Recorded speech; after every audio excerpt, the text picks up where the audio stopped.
Mayambu Kurimjari Ngasi Manipuri Mapi Mayek online class ki Tara Mapan Suba Tangkak Haibadi episode Aigi Ngasiga Loinana 19 episode ni Aina Taujadori Bashi Adu Ngasi Aina Takjadoriba online class asi Khara Mawong mada haibadi kaino amada jamna tongan ba mawong mada angkamo ay takjarakke aikuigi mapi mayek haibadi Manipuri aikuigi mapi mayek asiga aina haijakhiba ingreji alphabet ka haibadi aikuigi A B C D E F G H Ashigumba Shinga Kamaina Tona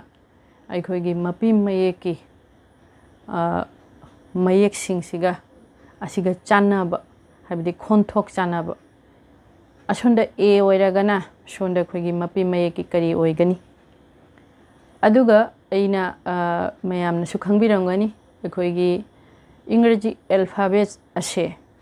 Asiga Aikoigi Chaitap Mayek Sujawi Adedi ma nung mayek oina susijane aduga giddi lonsum mayek oina susijane moigi haibadi tongan ba moigi atab inab shaunab adumain tuna aikoina leiriba nipan chaising chaitap mayek nipan asumain tuna moigi leite aduna akoina e haina sijanarakpa matamda aikoigi mapi mayeki karamba chaitap mayek sijanani Chaitap mayeki kano lakani aduga gidi adui mathutashu akoi A oiragana kari lakani haibase asini aina mayamda aina takjadoriba ngasigi class ase adu ashoiba angam leirabashu mayamna ngakpigani ai class asi haujarage mayam yengbisi Manipuri Mapi Mayek ka Ingreji Bornomala alphabet ka Karamaina Tauna Ikoigi Sanab Kontoksi Asini Aina Ngasi Ay ahambada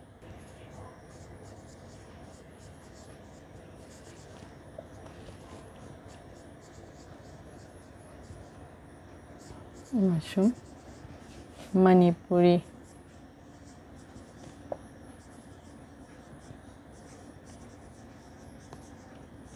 Mapi Mayek Asi Ajik Ikoiji Ngasi Asiga Koigi Mapi Mayek E Mane Ingreji gi Bornomala E Aina Ngasaina Haijagi Duni E Sina Akoina Asi Ucharon Torok Pamatamda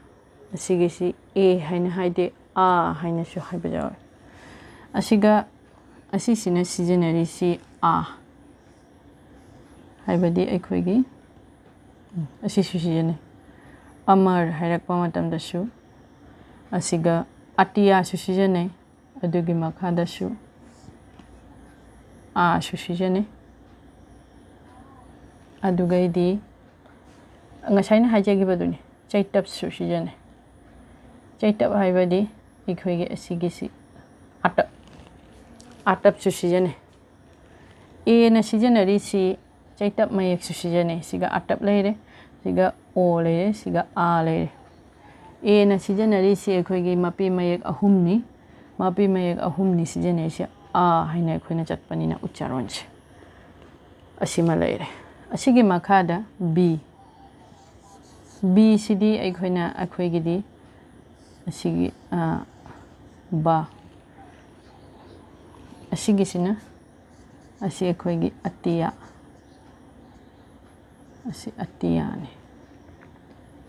adugi makhada asina a sina akar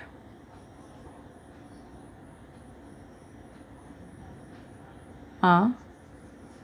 kar asini sijanarisi adugi makhada ba asina ba habadi bo asigi B sina sijanari si ba Manipuri mayek C sine akhoi karamba sijane C akhoi C kam haiba matamda mathanta leiba matamda C akhoi na kai oina sijane ke oina mane ko gi ucharonda sijane adoi taragadi C asiga akhoi na oidoisi kok lakani sekali lakani kok lakani kok doidi asiga kok ko ucharonda lakani aduga siga ch sijanaragana cho da lakani ch sijanaragana akhoi cho sulai nadragana akhoi gi cho sulai asiga haibadi cheese harakwa matamda asiga asigisi cho da lai doidi akhoina hajik khangisi इंग्रजी bornamala haibadi इंग्रजी alphabet na oisi karam mano asiga manipuri mapi mayek na a atia a adedi akara dedi asina a akar ade asina atia haibadi chaitap mayek shu aduga gidi khoigi mapi mayek shu asi loina tawna ma amukta da punna moisiga loina haibadi इंग्रजी bornamala da jawshan bana akhoi asi karam ba asi akhoi tongan ba khonthok oina mana puja bado adu akhoi sijana bado aduni aina ngasi takchari ba asi adugi makhada asi lore mayam jengbiro adugi mas a b c adedi asina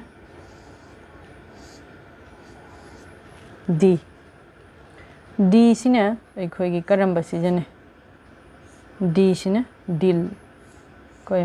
mite mayaki dil sijane dil si do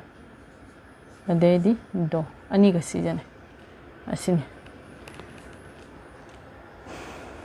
dil adu etaraga disiga a na atia a akar asi oina sijane ada b na ba sijane ada c na kok sijane kok haidi ko ina sijane jamon kam hairakba matamda such as kam hairakba matamda ko ina sijane d na dil oina dil haidi do ani sijane asin mayam engbiro asi dil na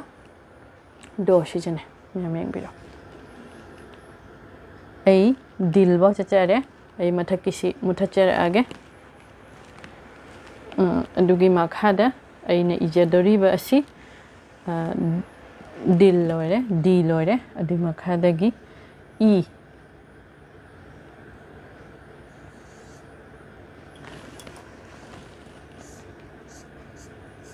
e asigi e sina kadi sijane asigi e se akhoida asigi ati e sijane e sina kadi sijane e sijane adugaidi adu makhada ekar sijane asi e ni sina ekar sijane aduga gidi asigisi angkamu akarsu oiba jawi maki khonthokta haibadi father mother asigumbo oiba matamda mukomu khonthokse father haiba matamda asigisi THER adodi father haideba si father haeba mother su MTHER mother haina haeba dodi akhoi sigasu akar suma amumuksu haibadi akar asi sijane doidi asiga aina haijaning basi e sina sijana isi a oina sijanare adui makhadagi एकार ओइना सिजनरे अदेदी आकार ओइना सु सिजने असिनि अदुगी मखादा E F F सिदी अखोइगी F सिना ओइसनाबु फम ओइनी अखोइगी हाइबदी दो सिगी फमसि असिगी फमसिने अखोइगी असिगी फो फम असिगी सि फो ओइना सिजनर असिनि ओइना सिजनरे फो ओइना सिजनरे अदुगी मखादा असे मुथचरगे ma'am येंगबिरैदि F मखादा ओइरिसि E F अदुगैदि जी जी से अखोइना जी असिगी जी सिगा jet कसु अमुमुक्सु अखोइ के तोइ माने जी जे असोंदगी सुमाइना लाआगा सि लाआगा सि गक ओइना सिजने गक ओइना सिजने गो जमन अखोइगी गोट हाइरकवा मतमदा गुड हाइरकवा मतमदा असि गुड हाइबा मतमदा कोइ करि सिजने गोक सिजने गो गी उच्चारणसे लाई अदुना असि जी सि अखोइगी खोंतोक्ता गो उच्चारण लाई असिनि अदुइ मखादागी एच अइंगसि अलोइबा क्लास एच सिना करि सिजने एच असिना अखोइगी हुक सि एस्टा सिजने हुक सि हो सि एस्टा सिजने असिनि असिगी सि अखोइना खंबा तारगदि अखोइना हयेंग इंग्रजी सिगागी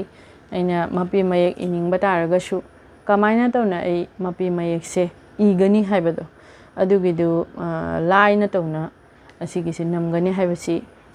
हाइबसि एगी अचेतपा थाजेबनि अदु ngasiगidi असিगी म्याम जेंगबिरो अदुगा ngasiगidi ए दगिने एस फाउगी